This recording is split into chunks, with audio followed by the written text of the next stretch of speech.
हर साल 26 जनवरी को भारत अपना रिपब्लिक डे गणतंत्र दिवस मनाता है, लेकिन 2026 में कर्तव्य पथ पर हुई परेड कुछ अलग लगी। ये सिर्फ परेड नहीं थी, ये एक सिग्नल था, एक सिग्नल जो समारोह, अनुशासन, तकनीक और कूटनीति के जरिए बनाया गया था, भारत के लिए भी और दुनिया के लिए भी। जब आप संवैधानिक अथॉरिटी, सैन्य तैयारी, सांस्कृतिक एकता और विदेशी मुख्य अतिथियों, इन सबको एक परफेक्टली कोरियोग्राफ किए गए राष्ट्रीय क्षण में जोड़ देते हैं, तो ये सिर्फ सेलिब्रेशन नहीं रह जाता, ये स्ट्रैटेजिक कम्युनिकेशन बन जाता है।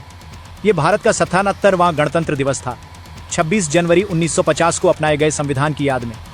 लेकिन इसका गहरा संदेश ये था कि भारत अब किस दिशा में जा रहा है। आत्मनिर्भरता, विश्वसनीयता और रणनीतिक स्वायत्तता, और लीडरशिप मैसेजिंग ने भी इसी दिशा को एंकर किया। राष्ट्रपति द्रौपदी मुर्मू ने संघर्ष भरी दुनिया में भारत को शांति की आवाज के तौर पर रखा और आत्मनिर्भरता व स्वदेशी को राष्ट्रीय शक्ति के गाइडिंग प्रिंसिपल्स के रूप में रेखांकित किया। सबसे बड़ा सुराग, रिपब्लिक डे चीफ गेस्ट्स किसी एक देश से नहीं थे। पहली बार वे पूरे एक ब्लॉक यूरोपीय संघ के नेतृत्व का प्रतिनिधित्व कर रहे थे। ये जानबूझकर चुना गया विकल्प बताता है कि भारत छोटा नहीं सोच रहा, भारत सिस्टम लेवल जियोपॉलिटिक्स सोच रहा है। तो आज हम कर्तव्य पथ से भेजे गए सिग्नल्स डिकोड करेंगे, संस्कृति, सेना, कूटनीति और वो दिशा जिसे भारत साफ तौर पर चुन रहा है। सैन्य हार्डवेयर और डिप्लोमेटिक हैंडशेक से पहले हमें इस आयोजन की आत्मा समझनी होगी। 2026 की परेड का आधिकारिक विषय था वंदे मातरम के 150 साल। ये सिर्फ ऐतिहासिक सम्मान नहीं था, यही वो नींव थी जिसके ऊपर बाकी सब खड़ा था।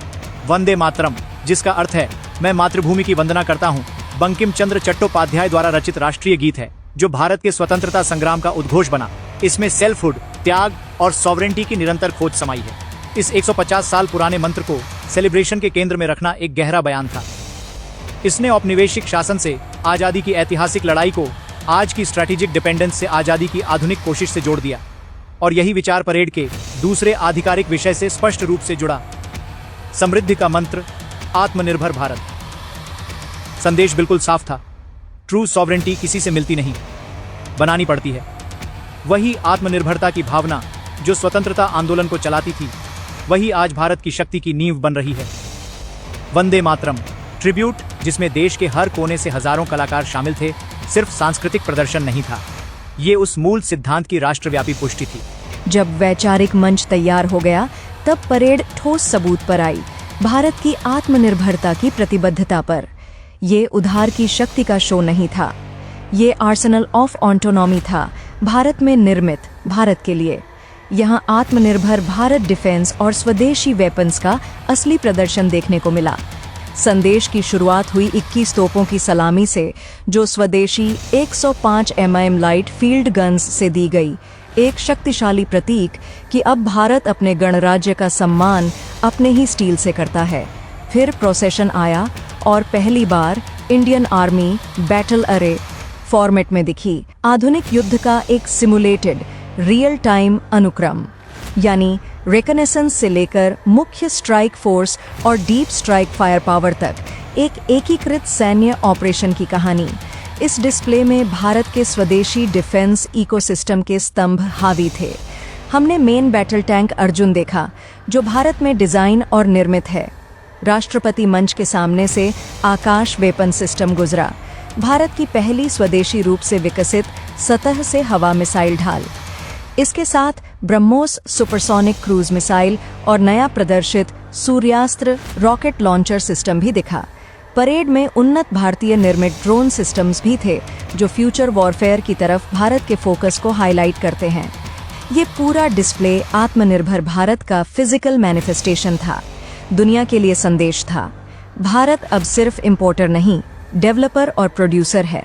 इससे हथियार आपूर्तिकर्ताओं का नई दिल्ली पर ऐतिहासिक रूप से रहा स्ट्रैटेजिक लिवरेज नाटकीय रूप से कम होता है, और रणनीतिक विरोधियों के लिए ये क्षमता का संकेत था कि भारत की सेनाएं अब आधुनिक घरेलू रूप से उत्पादित सिस्टम्स से सुसज्जित हो रही हैं, जो उनकी अनूठी परिचालन चुनौतियों के लिए डिजाइन किए गए हैं, यानी बाहरी मदद के बिना अपने हितों की रक्षा करने की बढ़ती क्षमता।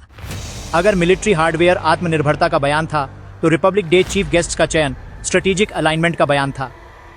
यूरोपीय आयोग की अध्यक्ष उर्सुला वॉन डेर लायन और यूरोपीय परिषद के अध्यक्ष एंटोनियो कोस्टा, दोनों को मुख्य अतिथि के रूप में आमंत्रित करना परेड इतिहास में पहली बार हुआ। भारत दशकों से विश्व नेताओं की मेजबानी करता आया है, लेकिन पूरे यूरोपियन यूनियन की संस्थागत लीडरशिप को सामूहिक रूप से आमंत्रित करना एक नया संकेत था। ये वैश्विक मंच पर एक मास्टरफुल डिप्लोमेटिक पिवट था। यूएस चाइना राइवलरी से परिभाषित होती दुनिया में भारत ने अपने गणतंत्र दिवस का इस्तेमाल थर्ड पोल विकसित करने के सिग्नल के लिए किया। ईयू लीडरशिप की मौजूदगी 27 देशों के ब्लॉक के साथ साझेदारी का संकेत थी, जो भारत के आधारभूत मूल्यों, लोकतंत्र और नियम आधारित अंतर्राष्ट्रीय व्यवस्था से जुड़ी है।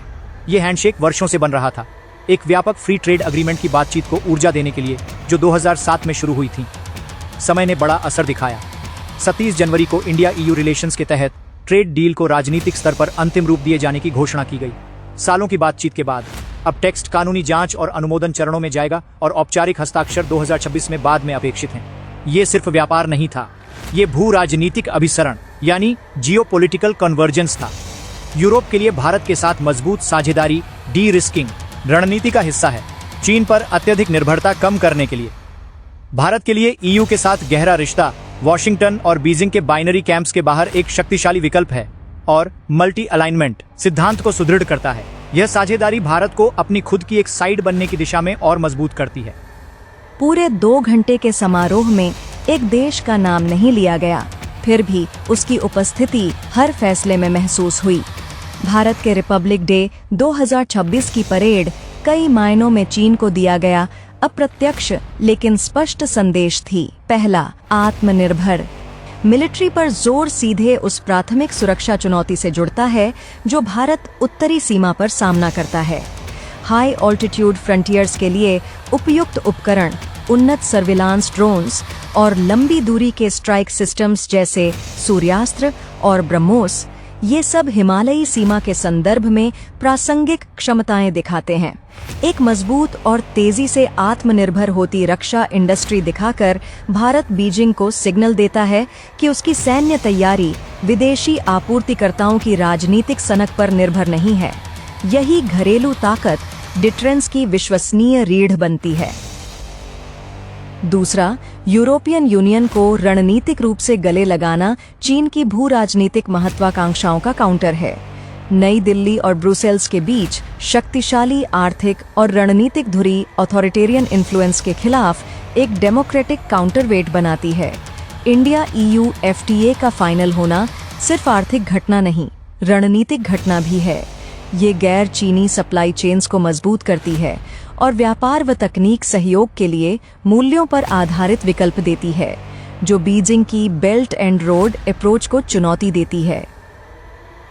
तीसरा, पूरा इवेंट भारत की ग्लोबल साउथ लीडरशिप और इंडो पैसिफिक रणनीति में उसकी भूमिका को सुदृढ़ करता है। यू लीडरशिप को अपने सबसे बड़े राष्ट्रीय समारोह में लाकर भारत ने खुद को डेवलप्ड वेस्ट और डेवलपिंग वर्ल्ड के बीच पुल के रूप में प्रोजेक्ट किया। भारत ने उभरती शक्ति का एक मॉडल दिखाया, लोकतांत्रिक, आत्मनिर्भर और मल्टीपोलर वर्ल्ड ऑर्डर के लिए प्रतिबद्ध, जो बीजिंग द्वारा पुश किए जा रहे विजन से अलग है। संदेश स्पष्ट था, भारत कोई रीजनल प्लेयर नहीं जिसे मैनेज किया जाए। भारत एक ग्लोबल पावर है जिसे मानना ही होगा। तो जब हम डॉट्स कनेक्ट करते हैं तो क्या निकलता है? 2026 रिपब्लिक डे ने 3 लेयर सिग्नल दिया। एक पुनर्जीवित राष्ट्रीय पहचान वंदे मातरम के 150 साल में निहित, जो याद दिलाता है कि संप्रभुता भावनात्मक, ऐतिहासिक और सभ्यतागत होती है। 2, क्षमता का सबूत, आत्मनिर्भर defence modernisation, drones, air defence और इंटीग्रेटेड सिस्टम्स, जो दिखाते हैं कि भारत उत्पादन और नवाचार के जरिए स्वायत्तता बना रहा है। 3, स्ट्रेटेजिक डाइवर्सिफिकेशन, मुख्य अतिथियों के रूप में ईयू लीडरशिप, जो बताता है कि भारत बाइनरी कैंप्स के बाहर साझेदारियां आकार देना चाहता है। ये भारत का बैलेंसिंग पावर के रूप में उदय है, वैश्विक रस्साकशी में फॉलोवर नहीं बल्कि एक स्वतंत्र एक्टर जो ताकत बना रहा है, विकल्प व्यापक कर रहा है और बहुध्रुवीय दुनिया को पुश कर रहा है। और यही रियल टेक अवे है, कर्तव्य पथ सिर्फ परेड रूट नहीं था। 2026 में ये एक जियोपॉलिटिकल रनवे बन गया, जहां भारत ने सिग्नल दिया कि वो 21वीं सदी को अपनी शर्तों पर नेविगेट करेगा। अब मेरा सवाल आपसे, आपके हिसाब से इस रिपब्लिक डे सिग्नल ने सबसे ज्यादा किस चीज को मजबूत किया? भारत की व्यापार और आर्थिक लीवरेज, डिफेंस डिटरेंस या वैश्विक राजनीति में एक स्वतंत्र तीसरे ध्रुव की स्थिति? अपना जवाब कमेंट बॉक्स में लिखें और ऐसे डीप डाइव जियोपॉलिटिक्स डिकोड्स के लिए कानून प्लस चैनल को सब्सक्राइब करना न भूलें।